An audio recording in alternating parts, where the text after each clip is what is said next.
I didn't have the ingredients necessary to make a phantasm, and so great. Oh, that's cool. I substituted as best I could. It's vanilla soda, vodka, whipped cream, obviously. That looks really good. Nice. And a shot of tea. I'm Dan Carlson, 1/4 of Us Three Blokes. And I'm John Cadle. I'm drinking Budweiser. I jumped the gun. No, you were supposed to do that. Was I? Yeah, go ahead. Oh, okay. I'm drinking Budweiser. I love you, man. Like half of it. Like half of it went out. 1/4 of Us Three Blokes. And 1/4 of his drink is all that's left. This is what happens when you start messing with math, you guys. Yes. I mean, like I'm clearly to blame here for messing up the math. We enjoy your added chaos. I'm wearing the appropriate hood for the chaos magic. Say yes. Hi, I'm Dave Nesbitt, another 1/4 of Us Three Blokes, holding here with my pink beer called Vape Tricks, which of course means that John will be absolutely pleased with it. I've had a bit of wine already. Oh, I couldn't tell. Just a wee bit. Just a wee bit. Mm-hmm. I just want to go out. Oh, Jesus. I want to go out and get some gravity IV tubing. And then John can just kind of like have the thing on a stand and then periodically pull the thing out. And I am the Mad Hat Cat. I am apparently still 25% of Us Three Blokes, and I'm here to mess with the maths and bring you strange disappearing, reappearing drinks. Oh, it's going to be one of those days. I heard a joke yesterday, but I don't know if I should tell it. I mean, you can always cut it. Okay. Dan likes peanut butter. No, I do actually like peanut. So, a couple's walking down the street and they see this dog licking its own nuts. What dogs are want to do. Yes. Oh. And the guy says, "Oh, I wish I could do that." And she says, "Well, don't you think you should pet him first?" Okay,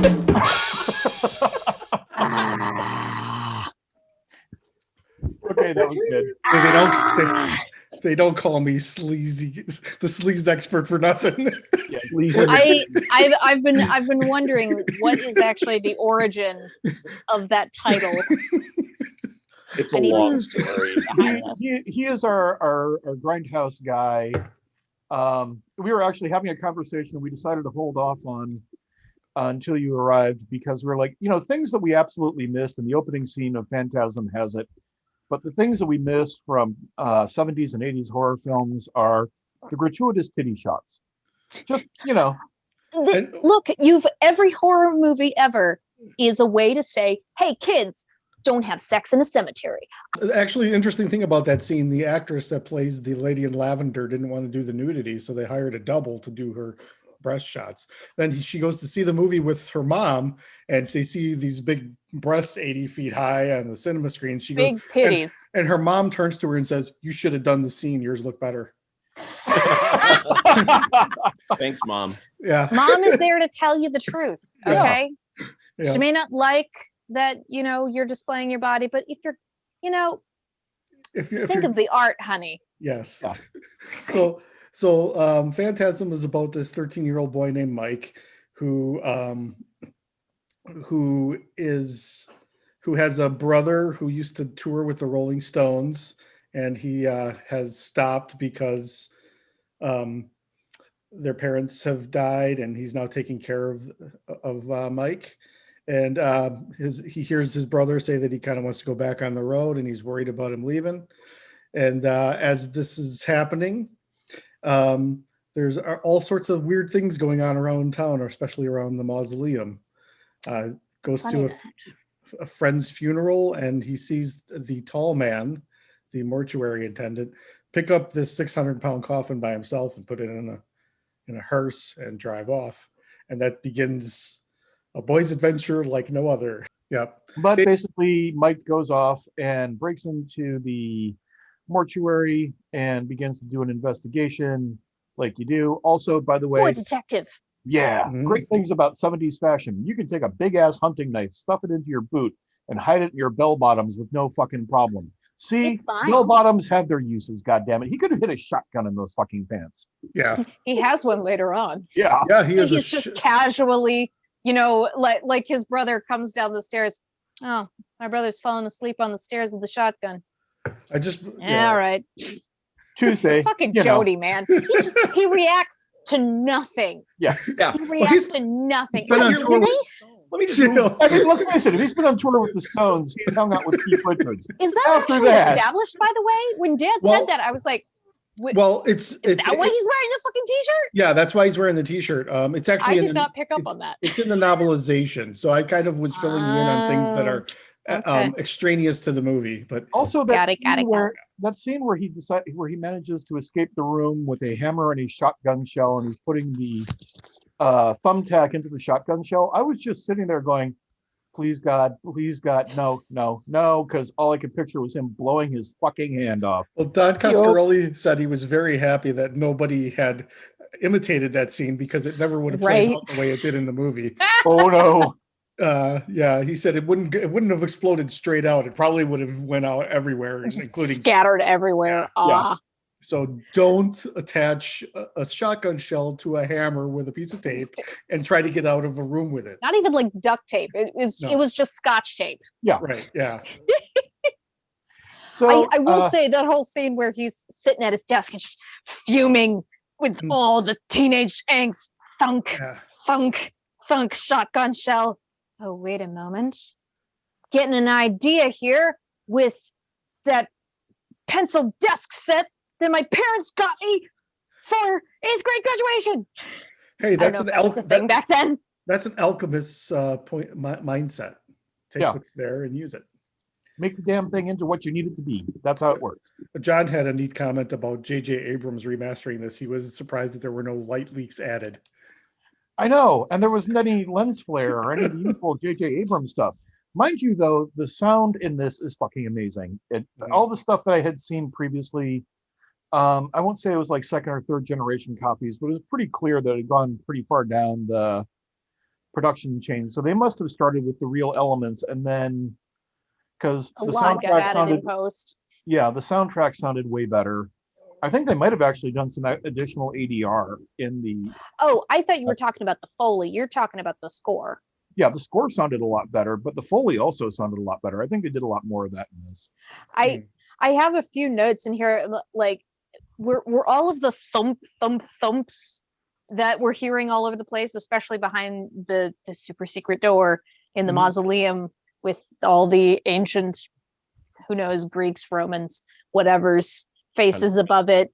Mhm. Was all that Foley added on in post? Because I don't see anybody reacting to a lot of noises in this. In particular, when Jody is, hooking up with the girl in the cemetery. Also, was that the lady in lavender? Yes. Girl in lavender? Woman in lavender? Well, however she's credited. AKA the tall man in disguise. Yeah. Oh ho ho ho. But Great yeah, no, disguise. when his brother goes streaking past him, like Home Alone type yell, Yeah. it takes him like a good 3 seconds. But what's happening? And then with it, her panties still in his mouth. Just a second, I'll be back. I'm gonna go, Mike, what's wrong? Okay, I've That's got what a question. Okay. Yes. In the first scene, Mhm. the first cemetery scene, Yeah. With Tommy. With Tommy. Oh, Tommy. did anyone else find that sexual position to be just a little odd? Back and Um, forth, are we in, reverse missionary, or are we cowgirl? Reverse missionary, cowgirl, reverse missionary, both- cowgirl. So Back and forth, back and forth. So Kat Lester, the actress who played her in that movie, was very conservative in terms of wanting to do nudity or any kind of sex and stuff like that. Yeah. So she actually had a stunt double doing one scene, and she was doing that portion where her legs are poking out with Mhm. Bill Thornberry, who's the main actor and the older brother. So Mhm. they're just kind of miming things and not, they're just trying to get the idea across. Yeah. But So- Well, but and it also, like, not to jump all the way to the end, but it's a dream. Yeah. And Yeah. I'm imagining, like, yeah, no, that's probably how Mike imagines grown-ups having sex, Here's is just yeah, well, that's rubbing ankles sensuously, and then occasionally hey, that can be seeing boobs. That's not how it's done. really hot. Totally how that's done. Okay. That can be Sensual ankle rubbing. that can be really hot, Well, we should start up a sub page of us three blokes called sensualanklerubbing.com. I get more. You're business gonna at that you're gonna have to pay to own that domain for life, otherwise someone's gonna snatch it up page. Yep. if you let it lapse. I have a Facebook group called Slug Sex for Everyone or something like that, where I have pictures of slugs having sex. Oh, and All it's right. for, it's for everyone, is it? Today. Yeah. I'm learning Yeah, new I'll have to look things that up. Yeah. about John. Why all the time. am I the sleaze expert? Just type in. Don't kink shame me. I'm not.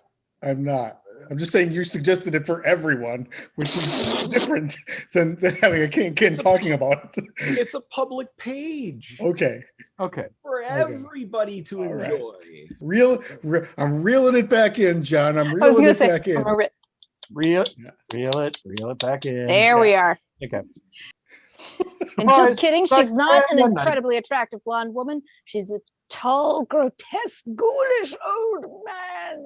Yeah, From the Boris so he Karloff was- School of Monsters. Oh yeah. Right? he was actually having sex with the tall man. Boy.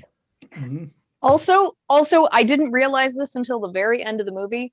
The name of the actor who plays the tall man is Angus Scrim. What a And great. And I would just like to say, headcanon, they never even saw him before he came in auditioned. They just saw his name on the sheet, and they're like, done. Oh, do you want to know the real? Yeah, whatever you look like, it's perfect. Okay. Yeah. And then he comes in looking, yep, perfect. How important is that headcanon to you? Because I can tell you what actually happened. I mean, if you want to dash my hopes into Okay. the head. His name's Rory Guy. They made a movie with him once before, and they pissed him off because they put him on the call sheet like all these days and just had him wait like 14 hours and not film anything. And he Oh, just got so angry at Don Coscarelli, he would just sit there and scowl at him like this. So he said, "Well, if I gotta have a villain, that's the guy." And Well, Angus Scrim is a nom de plume, because he was making a horror movie and it stuck. That is that's like the- fantastic. That's like the name Udo Kier. Oh, Udo. You put Udo Kier in your cast because you saw his name on the audition list. You don't even audition him; you just put him in. Udo Kier. Yeah, can do no, anything I make. It's not going to be a character. Look, I want Udo Kier to play Udo Kier in this movie, and Yeah. I mean that's what you're going to get, and it's going to be great. there was a podcast Can we- that we're listening to called Oh. Shockwaves that was all about horror films and such. And they were interviewing Udo Kier, which is, first of all, absolutely amazing.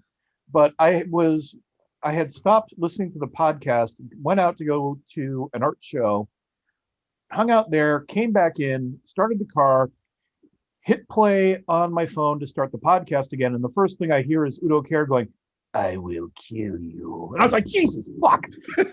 You know, dark street, middle of nowhere. And all of a sudden you hear Udo Kier, "I will kill you." What the fuck?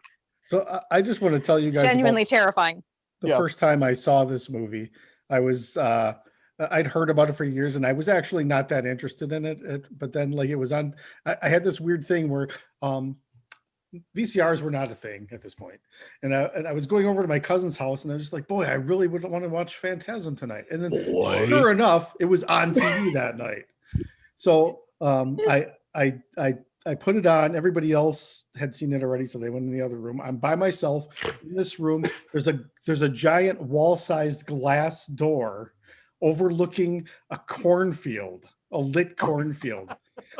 My uncle comes in an hour before, about, it's a 90-minute movie, about an hour in, he slams onto the window and goes, boy. Oh my fucking God. And that's horrible. It's been my favorite horror movie ever since. since. You should expect a hammer with scotch tape and a shotgun shell thrown at you. Jesus. So as we're reeling it back in, I've got another bit of headcanon for you if you guys are ready to hear it. For Phantasm. And it actually does move us forward in the story as the funeral is happening. Forehead. The funeral is happening for Tommy. Shot. And Mike's, out in the bushes, riding over people's graves on his motorbike, like it's no big fucking deal. Like, no wonder the tall man's coming after you. That's why disrespectful little shit. I just want to interject one thing. That's why I want to say this is sleazy approved, because there's sex in the graveyard. There's a kid riding his bike over a graveyard. There's when the silver sphere drills into the guy's head, there's actually a shot of urine coming out of his pants. A lot of urine. It's John's background, and it's bubbly urine. Bubbly. I think that's why he was so irritated. The kid is like, great, I got to go to the bathroom. This little shit's wandering around. I got to capture him, but I still have to go to the bath. Oh, damn it. Now I'm dead. Yeah. But sorry, Kat, go ahead. I just wanted to throw in that it is sleazy approved. No, that's a good thing. When he actually stops and I think sets his bike down so he can go creep in the bushes like a tiny little creeper with his brother's binoculars, I see a grave as he stopped. It caught my eye. Don't know why. Jane Henderson died in 1871. There are fresh flowers on that grave. Jane Henderson is the tall man's wife. Oh. Hey, I like that idea. I like the idea too. All those gravestones were rented out from Universal Studios, and it was actually a park. I'm just here to ruin any headcanon. No. That's fine. This is Bubbles. What are the bubbles? Is Bubbles that monkey that Michael Jackson owned? No. It's John's background. Bubbles. Something. Something. Urine. Yeah. Oh, okay. Because the caretaker with the drill in his face. There was a bubbly pie. It was probably beer. What? It was probably some Dos Equis they had left over. Yeah. They had so much of it on set. Oh God. But did you all notice that strangely enough, there were bubbles in the urine? We did notice the bubbles in the urine, but we didn't think that it was going to be a 9-minute discussion. But go ahead. I thought it was like interesting that there were bubbles at the end of the urine stream. Didn't you? What I was concerned with was I watch all movies, especially if I'm alone with closed captions on. It doesn't matter how high the volume is or how low it is. I always watch with the closed captions. And the noise of the flying murder balls is described as warbling, which I don't think describes it, but it also uses warbling for the noises of the little undead Jawas. Yeah. And I'm like, what are you talking about? It's not warbling. They sound like ROUSs. But they are like they crawled out of the Princess Bride and into this mausoleum. Yeah. It sounded to me like honey badgers getting angry.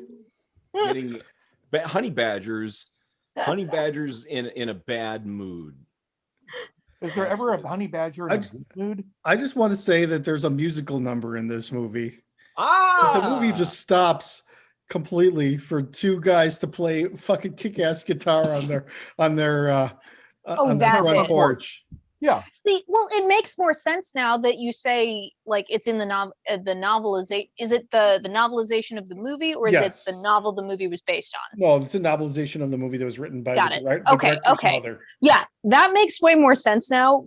Other than like, is this just one of those scenes where like the director owes these guys a favor, and so like, yeah, we're gonna take a moment to demonstrate how fucking sick we are on the guitar. Reggie, by the way, is clearly Kyle Gass back in '79. Yeah, Reggie's amazing. There's outtakes where Reggie owns an ice cream shop and he's playing guitar there, and he played so much music in those scenes that he's like, oh, I'll let Bill have this scene. Well, Bill's scene ends up in the movie, and all the shit that Reggie did is on the cutting room floor. Oh, that's so. I fucking love Reggie. Yeah, Reggie's like amazing. on the one hand, he's always like coming in at the weirdest time, like, hey guys, how's it going? What's up? Yeah. Oh, wait, what's going on, man? Looking back and forth between, what are you doing with the dish disposal? Oh my god. Reggie is the personification of everything Dave talks about when he talks about the squishy mindset. Yes, he just goes with it. I love Reggie. Reggie's just like, okay, this is happening. All right, let's deal with it. Ready to go, man. He's rolling with the punches. And at the end, where it's all been a dream. And Reggie's by the way, sweet and so genuine with Mike. I'm like, you're gonna be a better brother than Jody ever fucking was. Yeah. Fuck that guy. There's a scene where Jody's talking when Mike is underneath the car, working on his goddamn car. Yes. Talking like I'm gonna leave this kid. So what the fuck? Asshole. I don't get is he says, oh yeah, it's got something to do with the headers here. And climbs under the car. And then he gets under the car. Yeah, I don't know anything about cars, so that doesn't have a problem for me. I guess if you're a car geek, you probably have a problem with that. Well, he starts just randomly ratcheting something under the frame. Maybe he knows something. Kim would be so disappointed. What are headers? What do they do in a car? Dave? I don't know. Dave? Excuse me, headers are usually sorry, I'm getting them confused with a couple of other things, but headers tend to be usually the space right above the piston. That's what I where said. The actual compression takes place. That's why I called on you, because I don't know. Yeah. Now, of course, some irate car geek is going to watch this and go, you're so fucked up, man. If any car geek wants to come on the show and talk to us about Hemi-Cudas and Barracudas, I'm all for it. So, and given the opportunity, any one of us will talk about head at any given moment. Header. Yes. Rope John. Yes, I win. But by the way, I just want to point out this film is totally squishy approved. I was going to ask because we've got a travel to an alien planet. Yeah. We've got it was all just a dream. Mm-hmm. We've got a character, the gypsy fortune teller who may or may not be Ozzy Osbourne. Yeah, a character being attacked through a mirror, and a woman with hot stunt breasts turning into a tall, scary evil dude. I mean, right there, we're pretty much across the board squishy. I got a different take on the. It's that wine, man. It's that box wine. I've had like 7 glasses of it. Well, and then when I chugged directly from the box earlier, that was like 3 glasses full. No. Did anybody else? What has your week been like, bro? Did anybody else get this image from the box scene? Oh, the don't fear thing. Yeah. Coscarelli actually said, I lifted this right out of Dune. I thought people would notice. Okay, yeah. See, that was another thing that Jay commented on. Fear is the killer, and I was like, I've never seen Dune in its entirety. Killer. I'm pretty sure I've already said that on this program before, but I haven't seen Dune in its entirety. Okay, so we have to sit down and find a cut of Dune to agree on for all of us to review at some point. Right. So many cuts of it. I want to review the new Dune when it comes out. We'll do both. Yeah. A double feature. Why not both? Science fiction. This movie has my favorite score of all time. I was telling Kat that I actually imitated. I was sort of trying to do my little tribute to the score with the Three Blokes theme, and I just there's something very rock and roll about the score, even though it's very synth based. It almost You feels play like synth, so that tracks. well, it's like Pink play Floyd synth. meets Goblin to me. I just The so earlier when you said there's a musical number in this movie, and I'm like, Yeah. oh, is it the one that I'm thinking of? Oh no, it's actually when the guys are playing guitar. what were you thinking of? So when Mike has managed to escape his room with the power of his shotgun hammer, at least I think this is the one. He's constantly trying to escape his house. That's another reason that Jody just sucks, because he's constantly leaving this kid alone. Bad things are happening while he's gone, and he learns nothing. He constantly just stay inside. Well- I'm gonna go well- do the thing. You macho motherfucker! Just your brother is Well, better at this than you. I think the whole point of the movie is that Mike it's all a dream, and it's sort of an empowerment fantasy of the child. Yeah. And he's idealizing his brother. But is it a dream? But Yes, is it a dream? It is a dream. It is a dream. He's Is it a dream? idealizing his brother who has died. He's making him in more than what he was. He's the cool rock star brother. He's he lets me drink, he lets me smoke, he lets me ride a motorcycle. He takes me to He gives me firearms with like he's just out a basic rundown. he's out every other night with a different girl. I veto this. Only Well, you point can to shoot. veto it when I'm Only finished. shoot to kill. He's also in the novel. They established that, and actually in the deleted scenes, if you ever get to see them, they established that the brother has inherited a bank from his father, so he's got an endless supply of money. coming in. Bank? Yes, he's a banker. Well, no wonder he is just so laissez-faire. So he can afford to just do whatever the fuck he wants. Okay, So- okay. I veto that this was a dream. I think that they're covering it up, and I think that their minds have been changed. I think that they've been influenced by the tall man to believe it's a dream, even though it's not actually a dream. I think that the emotional within a dream. I think the emotional core of the movie would be violated if you took that assumption, but the sequels do take that assumption, so you're not alone in that. So, but I think the emotional core of the movie is that he's trying to let go of his brother. His brother died, and his parents died too. So he's by himself. He's living with Reggie, and he had this dream. He had this dream that kind of allowed him to sort of separate from his brother and allow him to let go of him. Reggie's the only one with any goddamn sense in this movie. I say, and he's also like he's very empathetic to everyone's, but like, yes, he's got sense, but he's also like not pushing it in other people's faces. Be like, quit being an idiot. Like he's here. He's ready to help. And I gotta Why say, he's an guys, ice cream man. I gotta say, guys, all of you, y'all are my Reggie. Thank you. This is how film geeks drunkenly say, "I love you guys," I love and you, I'm man. not just saying that. Like I mean it. That's my next. I love you guys. John's gonna so make a much. T-shirt called "You're My Reggie." Yeah, Good T-shirt. toast You to guys Reggie. are my Reggie. Toast to Reggie. Toast to Reggie Bannister. Toast to Here Reggie. lies Reggie. I'm friends with him on the ice cream Facebook, so man he'll that see wore this. a leather Everyone vest. raise your glass to Reggie. Thank you. Y'all are my Reggie. Okay. I love you guys. I will say that the Jowl reference there was, I'm sitting there thinking, what did he do? Get his hands on a whole bunch of leftover robes from Star No, Wars? okay. So what happened was they actually made this. They started shooting this movie in like '77, before Star Wars was out, and they didn't know anything about it. Oh And hell! then they saw the trailer with the Jawas, and then And they're just like, like- "Oh shit!" So Yeah. we No, will do, that's the motto of the movie, though. Ah, Yeah. shit. just yep.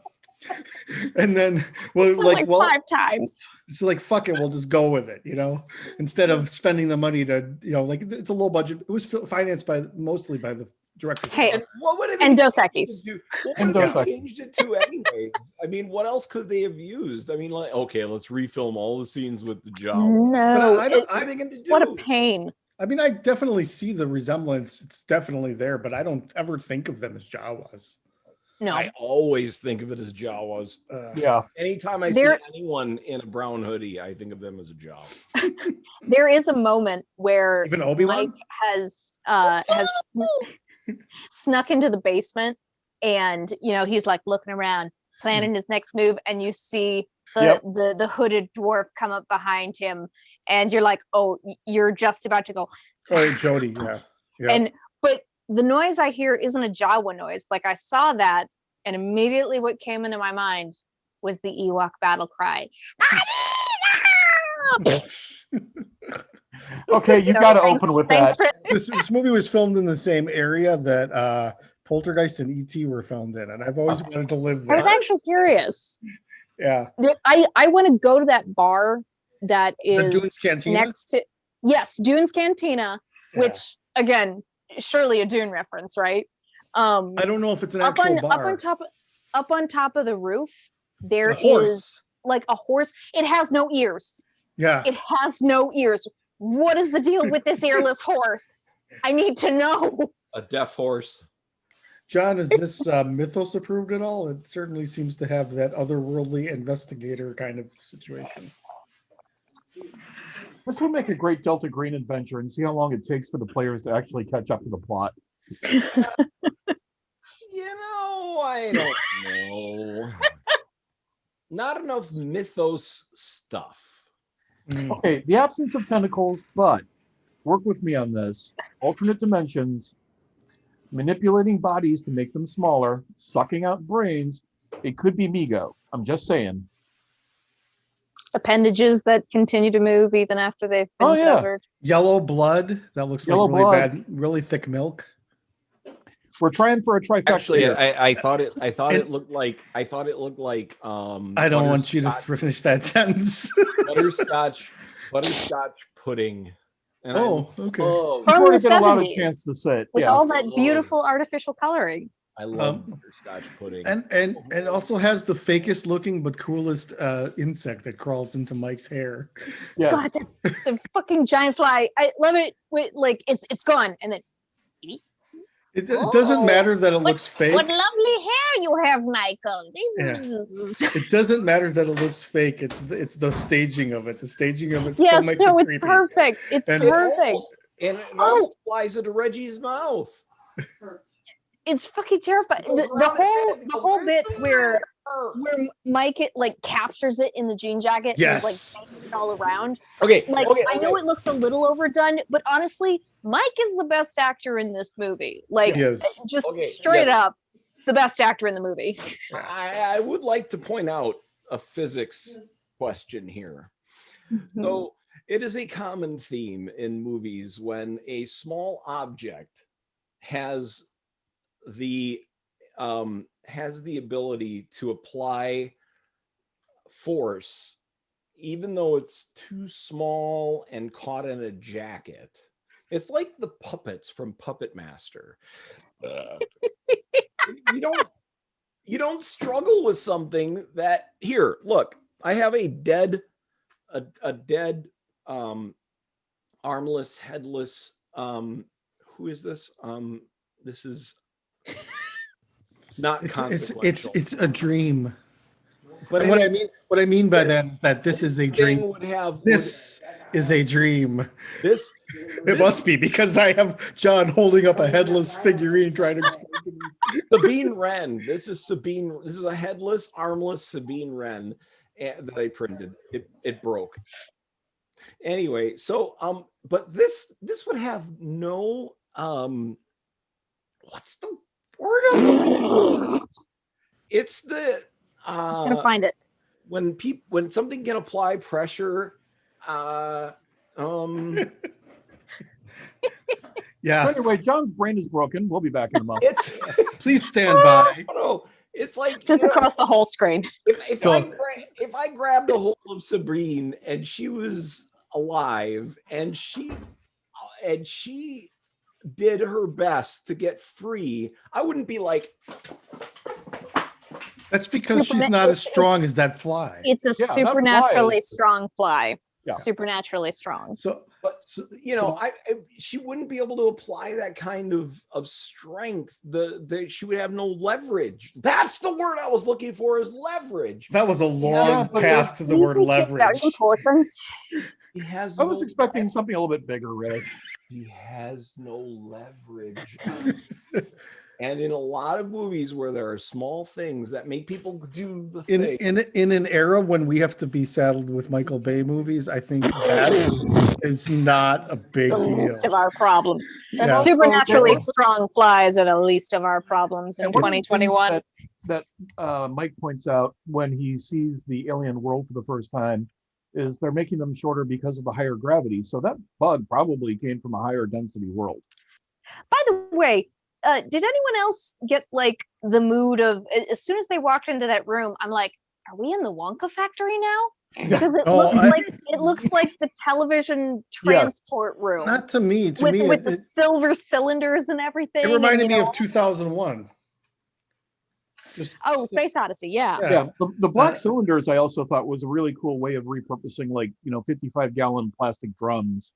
Yeah. Repainted them, but they look cool as fuck. I mean, they did a great job with, and they're just big enough to hold those ROUSs. Reggie being sucked into that dimension. I mean, him crawling and not getting anywhere. That's like nightmare fuel for me. Oh yeah. Does everybody else have the dream where you are punching somebody and you just can't punch them hard enough? All the time. Yeah. It's unfortunately linked to a lot of my PTSD nightmares. I have the dream. Like, I will throw things, I will punch, and just not enough force. Or even if I am exerting a lot of force, it does nothing to them.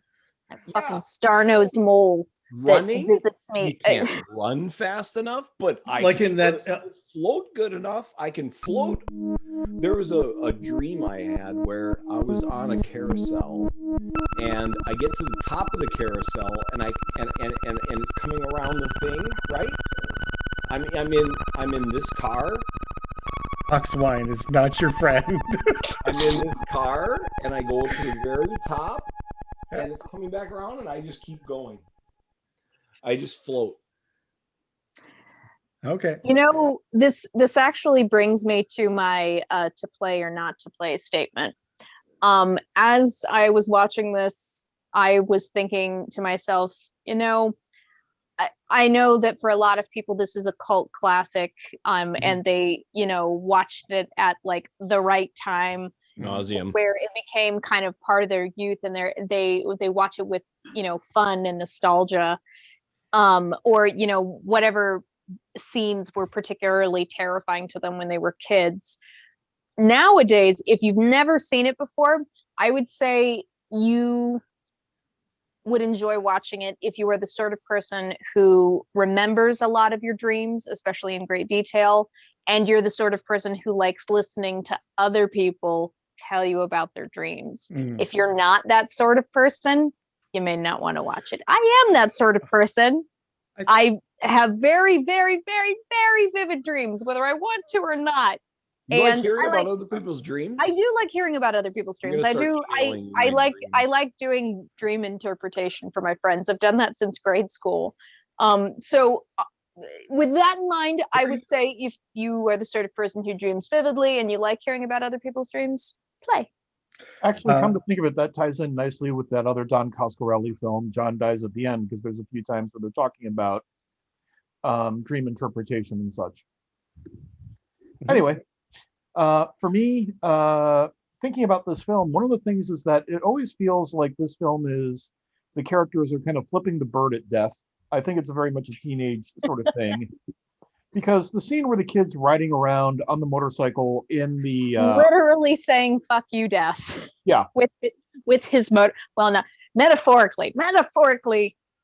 I'll ride all over. Well, and riding motorcycles as a kid, anyway, is kind of a rebellious fuck you. Yeah. He was like the Beatles in Japan, because after they saw him being cocky in Kenny and Company, and then they saw him in this, he could not. They went to Japan, and the girls were just following him everywhere. The girls were following him. Then Mike The girls were following him closer than Mike was following his brother Jody. Yes. So And Reggie was looking at. I think that might have been something to do with the fact that culture in Japan, they're not allowed to be as overtly, at least back then, overtly rebellious. And they saw somebody on screen doing it, and they're like, Oh, that's awesome. And also, I mean, you've got the funeral scenes and stuff like that. And the entire thing is basically Give us our like debts. it's kind of like sitting around dealing with the idea of death and dealing with grief. In a similar, it has that same kind of similar dreamy, trippy quality that. But it wasn't a dream. That God damn it. Now I'm locked up. John dies at the end. John dies at the end, but also one that we reviewed recently, Starfish. Yes. Where it's about the grieving process, where you have a moment of denial, you have a moment of anger, you have a moment of acceptance, but everybody in there is kind of fighting against the very concept of death. Mm-hmm. And I mean, the tall man really Except for does Sally work. and Susie. Yeah. Well, they ran for their fucking lives when they had the opportunity. That scene in the car, by the way, I'm just sitting there going, if something is forcing up your lock, that is when you release the clutch and step on the gas. Drive! Yes. You deserve to be eaten by the undead. Jawas, drive! Right. Put your foot on the long, slender pedal on the right. But all right, do what you got to do, babes. So you can run away later like scared little rabbits. And then Mike jumping out of the back through the plate glass fucking window of a VW bug. That was great. I mean, it was great, but all I could picture was in real life, they'd be pulling stuff out of the one cut.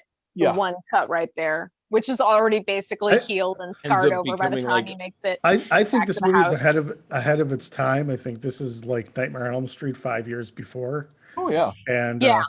I think if you're a horror fan, I can't imagine you not watching this and thinking this is the Star Wars of horror, because every 5 minutes you have something happening. Like every 5 minutes there's a scare. Oh yeah. Jump, There's all kinds of shit happening. And I also like the fact there are some jump scares, but there's a lot of great tension builds all the way through this. Wait, are there jump scares? Fuck yeah. Myrtle! Who the fuck is Myrtle? Is she their living housekeeper? Yes, she's the housekeeper. Is there a deleted scene where we see her? Yes. Who the fuck are you? She's the housekeeper, but she's only in that one scene to scare you. Oh my god. Well, and she doesn't scare Mike, she doesn't scare Jody, she scares Reggie. Yeah. You almost gave me a coronary, Myrtle. Yeah. He's such good friends with Reggie's Jody that he knows the name of their housekeeper. I just want to say that Reggie has the best. Reggie's a sensitive guy. I just want to say Reggie has the best. Reggie has the best line in the movie. I say we snag that tall dude and stomp the shit out of him, and then we'll find out what's going on up there. Yeah, first we lay that sucker out flat and drive a stake right through his goddamn heart. Yep. See, yeah, you shoot first, then you ask questions later. Thank you, Reggie. Reggie, we have to toast Reggie again. Oh yeah. I don't have anything left, but okay. All right. It's all just like whipped creamy ice cubes. Reggie. I gotta start to wrap. So Dave, press play, press eject. Press play. Press play early and often. It's a film that's totally worthy of its cult status. Some people will get it, others won't, but for me, this is absolutely the sort of film that if I was going to have a goth night party, this would be on in the background playing really cool music over it. This movie has really cool music. I was just gonna say, no, just play the soundtrack. Yeah. True, but at the same time, if it's a goth night, I'm like, that and the Sisters of Mercy need to happen. Okay. John. My keyboard. Well, I came into this with the distinct intention on saying, press eject just to piss you off. But, because this is Dan's favorite movie. Oh yeah. Favorite movie. But I'm not like that. I actually like the film for what it is. I think it was timely in 1979, and I think it holds up in 2021. And I think that it has I don't remember jump scares. I didn't have any jump scares. You didn't jump when the tall man came in and stuck his hand down on his shoulder and said, "The funeral is about to begin." Oh God, yeah. That wasn't a jump scare for me. I jumped out of my seat. The funeral is about to begin. First time I saw that. Yeah, I just thought that was like, a rude customer. I just thought of that guy as a rude customer.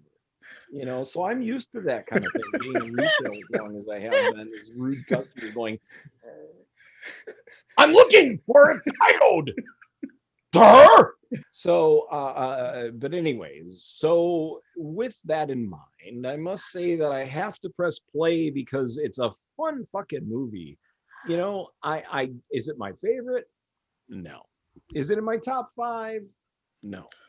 But I definitely think it has its place in horror. It has its locked in place in horror. I think that it really has nudged itself into its own niche as one of the greats of horror, and I think everyone should watch it, regardless of anything I say. Oh, well, It carved its own niche it's with the flying murder ball with the it's- drill and the knives.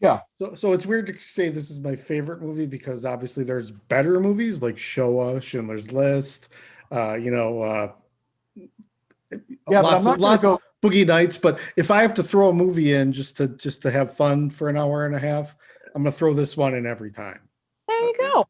And it's my favorite. It's a rock concert, 90 minutes. There's so much happening.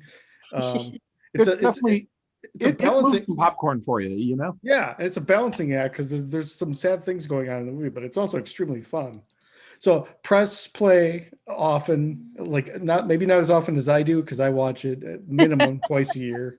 But you can't go wrong if you. When we- I doubt your horror credit That's if you don't funny. like this movie on some level.